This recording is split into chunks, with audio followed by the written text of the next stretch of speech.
Hi everyone, my name is Prashant Gupta, and in this video we are going to talk about JavaScript loops. So we are going to talk about what are loops, and we are going to talk about some types of loops which we can use in JavaScript. So in JavaScript or in any other languages, loops are used for iteration purposes. So this basically means when you want to iterate something, when you want to start from one place to and go to the another place, then you will use loops. Let me explain this by using an example. Let me open my VS Code. So I have a basic boilerplate code setup ready here, in which we have a index.html file and another script. In my script, there is nothing in here. So let's say we want to add a number from 1 to 100. Let's say I want sum from 1 to 100. So from the knowledge which we have here is, what we need to do here is we will declare a variable, let's say sum, and then that we will do something like this: 1 plus 2 plus 3 plus 4 up to 100. So this is very inefficient approach. It will take a lot of time and it will not be very inefficient. Let's say if you want to calculate till 1000 or 1 million or even greater, how would you handle that process? So for that purpose, we have for loops to handle these kind of operations. Let me give an example of a for loop in here.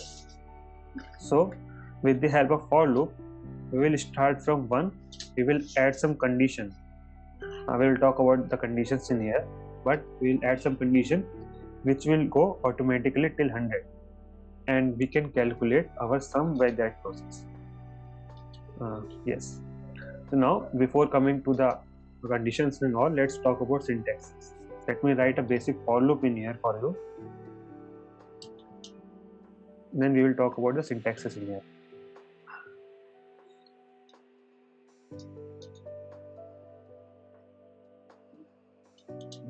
This is a for loop in here.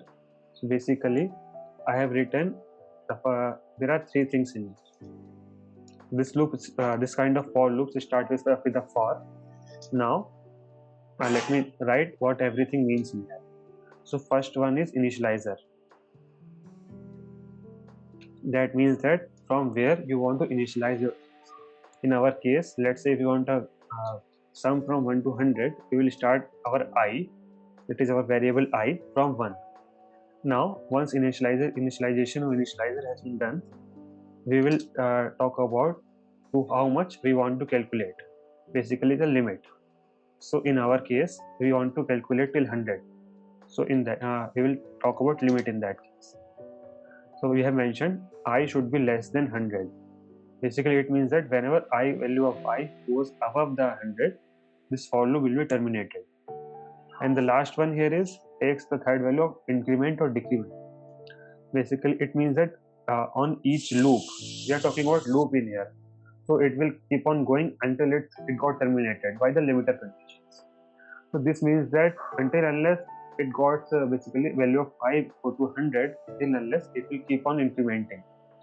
So basically, this takes as increment or decrement. So what will happen in this case? Let's do a dry run in our case.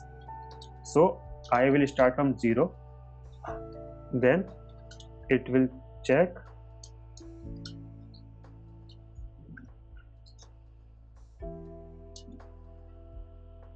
So what I have written in here, I will start from 0. That will be our initialization.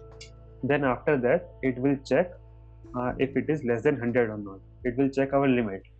So if that our limit has been passed, it will come inside the content of our for loop. So at the moment, we don't have any content. So let's add that content in this for loop as well. So let's initialize our sum v0.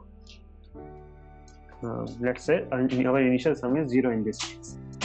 Now coming in here, I want to increase my sum. Basically what I want to do here is I want to increase my sum with I. So let's come into this line number 15.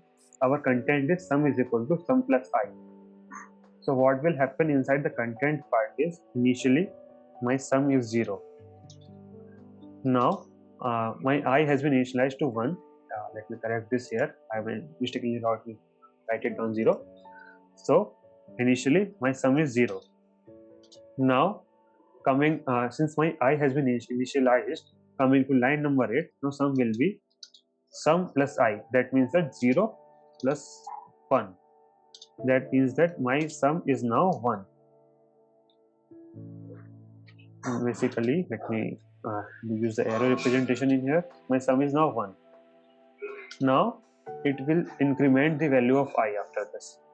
So now let's make a table out of this. Let me open my Digiboard and we will talk about this. Now I have written a whiteboard, a digital whiteboard with our formula, basically our for loop at the top, which we have. Basically I have written the same thing. For let sum is equal to 0, I have initialized my sum to 0 and written the same for loop. So you will get some better idea on this whiteboard. So let's talk about initialization. My I has been initialized with 1 in here. Let's write that, and at that time my sum is 0. Now it comes to check that if I is less than 0, basically come to the limit condition. Now it finds out that I is less than 0. So basically let's have one more column in here. Let's call it condition. We will have it like a tick mark. So it checked that I is less than 0, I is less than 100. At the moment I is 1 and 1 is less than 100. So condition passed. Let's tick this here. Now it comes inside the content part. Now at this point basically what will happen, let's write it here. So since our sum value is equal to our initial sum value is 0 and I is 1, so now sum has been increased to 1, and basically now it comes to the increment part, basically that is I plus plus. So now our I value has been increased to 2. And please remember that initialization happens only once. Once this block has been executed, it will never be executed again. This is a once in a lifetime approach for a for loop. So our initialization has been done. Our I is at 2 now. So it comes to the condition that is 2 is less than 100 or not. Now it checks that okay, 2 is less than 100. So you can come inside the content of the for loop. Now basically what will happen, this has been executed. So what will happen in here, sum is basically this time sum has already been 1 and we do 1 plus 2. So it will become 3 at this time. So sum is 3 now. Now it will also increment the value of I. Now I will become 3. It will come back to the condition, check that 3 is less than 100 and it passes the condition. Now you might have guessed already. Let me write it once. Sum value will be like sum is already 3 and I is also 3 at this point. So basically it will become 6. Now it has become 6, I will become 4. So this will keep on going until basically at the point I is 99. So at the point of 99, I'm not sure what will the value of sum at this point. Let's say value of sum is 990. I'm not even having the slightest idea what will be the value of it. But let's just for the reference purpose, let's call it 990 at that time. Okay, so we have checked here that 99 is less than 100. So it passes the condition. So again, now basically what will happen here is sum will 99 plus 990. So it will be some value. Let me write this thing on the top in here. Let me try to scroll it down a bit. Okay, we can scroll it. That's good. Okay, so now it is 18089. Now comes the limiting part in act. Now since our I has been incremented to 100 and it checks that 100 is less than 100. Now at this time condition fails. So it says you cannot go inside the loop. This is what happens inside a loop condition. it could be a for loop. We'll talk about two more kind of loops in our case. We'll talk about while and do while loop. So I hope you have got the idea why do we actually need a loop. So I've already told you with the example of number guessing, I mean sum of numbers, you need to write 1 plus 2 plus 3 till 100. There is a one case. This is obviously a very inefficient approach. The other way you can do is you can simply use a for loop. Let me show you on the code as well how you can do that. So since you already know, we can console.out anything. Basically, it is our print kind of a statement. So let's see how it is coming. Let me open this with our live server. So let's inspect.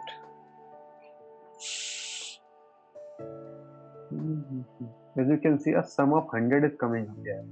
So this might be a really big sum. Let's call it till 10 only. So since it will come from 1 to 9, since we have a limiter at less than 10, so it will come from 1 to 9. Let's check it out. Now you can see it is coming from sum of 1 to 9 is 45. You can also check it, verify it by yourself if that is correct. Now coming back to my coming back to my code editor, we have talked about for loop in this case. Now we have two more loops in here, that is a while loop and a do while loop. Now let's talk about these. So in while loop, while loops params or parameters, it only accepts one condition, that is basically a limiter. Let's implement this. So for loop accepts 3 conditions, but again in the other hand, for while loop accepts only one single condition, that is limiter. So whatever you want to initialize, you should initialize it outside the while. Let's call it j this time, and I want my j to be less than 10 again. And let's do our operation in here. Let's comment this part, or okay, let's not comment this. Let's declare another variable for sum2. Now what we want here is sum2 to be equal to sum2 plus j. Now we haven't given any increment condition in here. So since we haven't given any, this loop will keep on going and going. It will not terminate. Let's see what is happening on the console. So basically this, I have told you this loop will keep on going. Let me write a console.log statement in here so that we can have a better idea. Let's write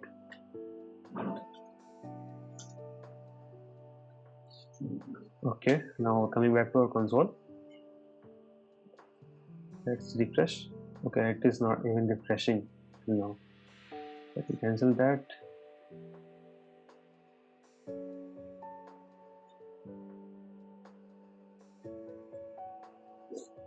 As you can see, since load is very heavy in this case, my for loop, my while loop is keep on getting executed. It is not even able to load that thing. So let's add a condition in here. Basically, if we increment our j by some time, basically I'm incrementing my j by 1. Okay, I haven't talked about j++ or i++. So j++ simply means let's do j equal to j plus 1. It is as simple as that. Just increase the value of j by 1. That is a j++ or i++. So that's what we are doing at line number 25 as well. So let's see how it is coming along. Let's close this thing and we'll open our live server again.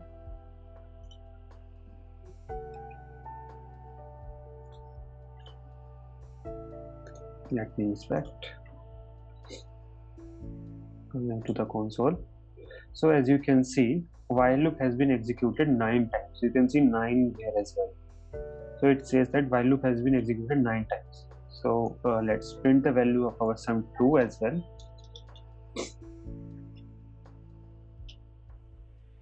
Sum2, that is sum2. Now let's see. Okay, as you can see, sum2 is getting printed as 45. Basically we are calculating sum from 1 to 9. Now the other loop which I am going to talk about is a bit different from for and while loop. The fundamentals are quite same, but working is a little bit different. So the different here is in our while loop, in our while or in our for loop, it checks the condition first before going inside the content of the loop. But in do while loop, what it does here is it checks goes to the content first, then checks the condition. So that means that doesn't matter what is the case, like if it is less than or greater than, it will execute it at least once in its lifetime. So let's do the basic thing first. Let's say k less than 10, and let's do a sum 3 here as well. We are going to do the exactly same thing in here as well. Sum 3 is equal to sum 3 plus k. I'm going to increment k plus plus. So let's do a console here as well. Console.log while executed.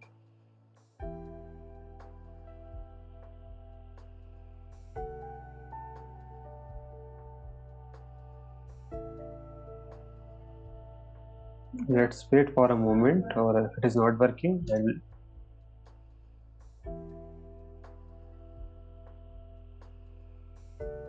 Okay, we have waited. Let me open this again. It might have been crashed out. Let me open this again. Let's open the inspect. So our do while loop has been executed 10 times in this, and the reason being it is basically checking after everything. Basically, like I have told you, it will at least check the condition. Basically, condition checking is happening after the content. That is the case. That is why it is getting executed one more time, comparing with the other loops. So if I console this out, it will have some other results.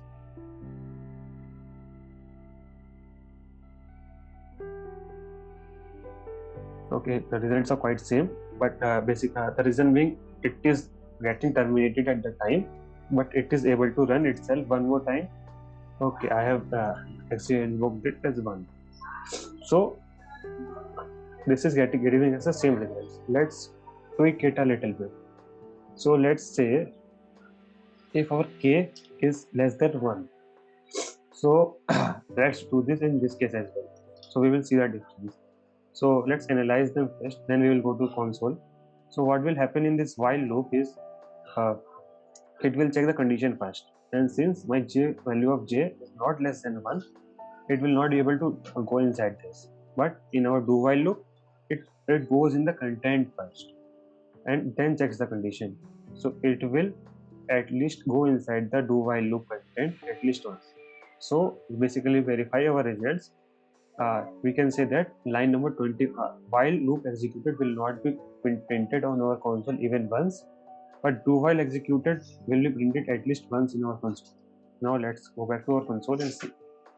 As you can see, we have got do while executed once because it checks the condition after its content has been executed, and results are quite same to that, at least because do while loop content has been executed, it is giving us the results. So okay, coming back to the PPT, we have talked about the regular for loop, while loop, and do while loop. Now coming up next will be our ternary conditions. Our conditions. We will see how we can add conditions to these things. Like if we want to run some case on some condition, we have written some code which should be executed on some condition, and how we can do that. Basic conditions are quite 2 types only. It is if else, and the second one is ternary. We'll talk about both of them in the coming up videos. Thank you everyone. See you guys in the next video.